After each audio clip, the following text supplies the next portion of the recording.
Bonjour à toutes et bonjour à tous, très chères auditrices et très chers auditeurs, très heureux de vous retrouver une nouvelle fois pour un nouveau podcast.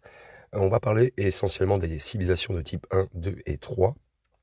Cette vidéo est une mise à jour de la vidéo que j'avais déjà créée il y a pas mal de temps sur ma chaîne YouTube. Et donc, j'ai essayé d'intégrer en fait les nouvelles découvertes, hein. Il y a quand même un peu plus de contenu et des nouvelles mises à jour qui ont été rajoutées dans cet épisode. Vous allez voir, c'est hyper intéressant. On va quand même rentrer, je pense, pas mal dans le détail. Il y aura quand même beaucoup d'informations quant à la technologie, à la façon dont on pourrait vivre ces civilisations type 1, type 2, type 3. Est-ce que nous, on s'en rapproche? Tout un tas de questions vraiment pertinentes.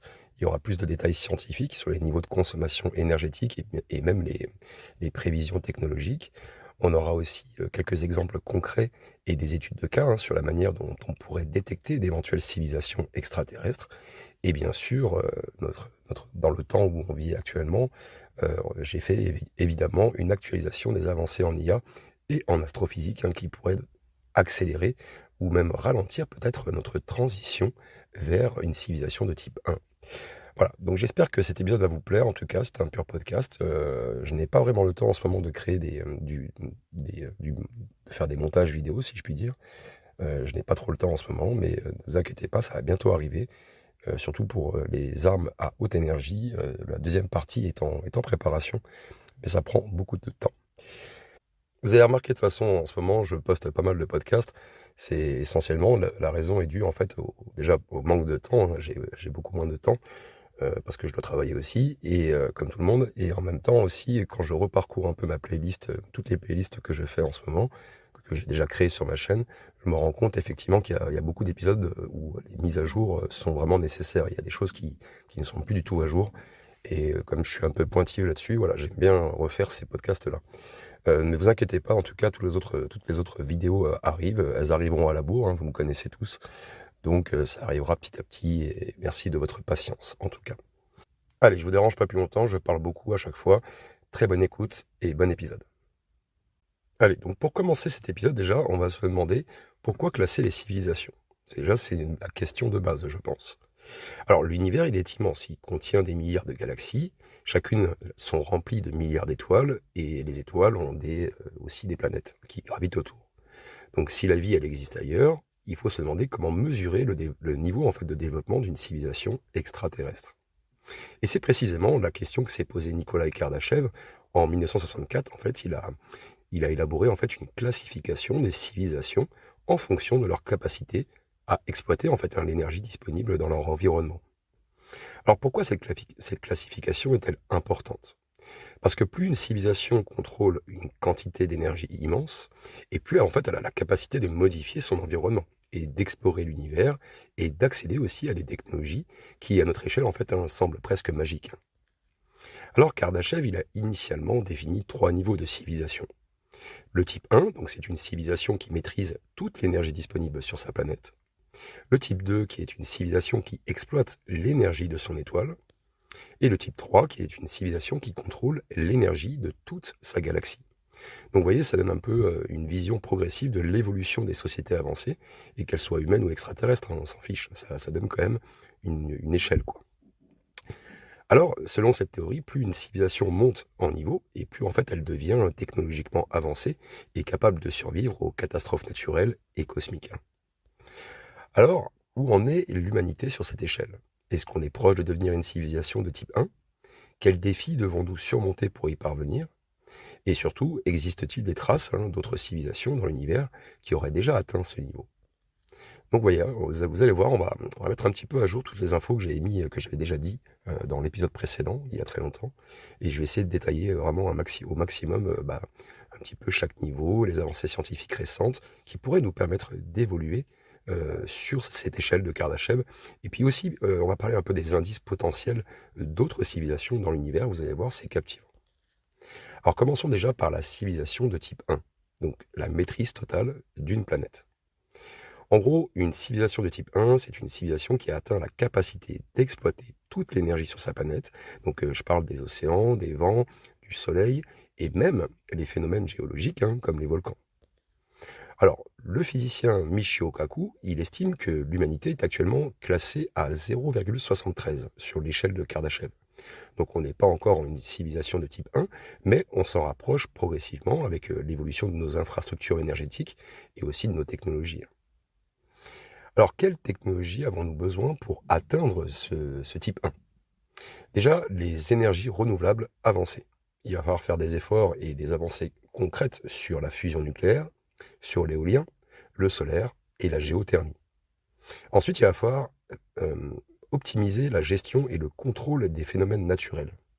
En gros, il va falloir anticiper encore plus et encore plus efficacement les séismes, gérer tous les ouragans, les tempêtes qu'il pourrait y avoir, et le contrôle du climat aussi. Alors bien sûr, ça existe entre guillemets un petit peu déjà, mais il faudrait que là, on n'est pas du tout au point. Voilà.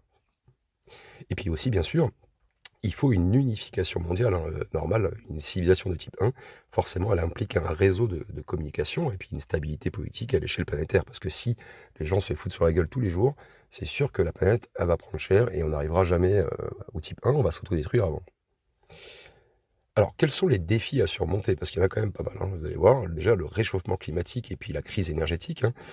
Une transition vers des sources d'énergie propres, c'est selon moi, enfin, c'est pas selon moi, c'est selon la logique, c'est indispensable.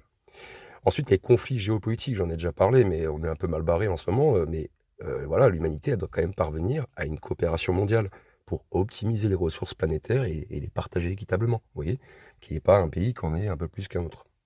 Et après, bien sûr, il y a, comme défi à surmonter, la limitation des ressources. Ça, c'est important, parce que le passage à une économie basée sur la fusion nucléaire et l'exploitation des astéroïdes, elle pourrait être cruciale, parce que nous, voilà, on est sur une planète finie, hein.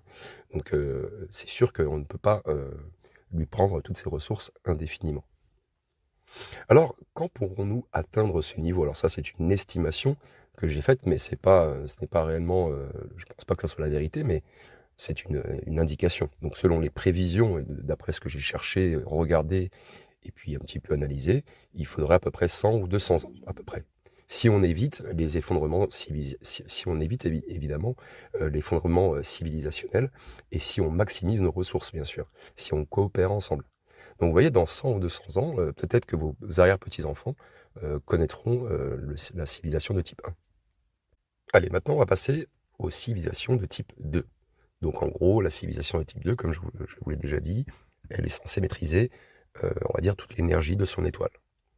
Donc la civilisation de type 2, elle est capable d'exploiter toute l'énergie de son étoile, donc qui atteigne à peu près une puissance de 10, hein, puissance 26 watts, donc soit 1 milliard de fois plus que l'humanité actuelle. Vous pouvez vérifier les chiffres, hein.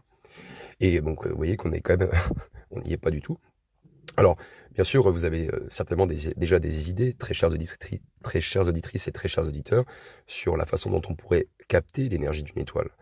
Vous connaissez tous la sphère de Dyson, hein, donc c'est une méga structure géante qui va entourer en fait une étoile, ou l'étoile haute, hein, pour capturer en fait son énergie.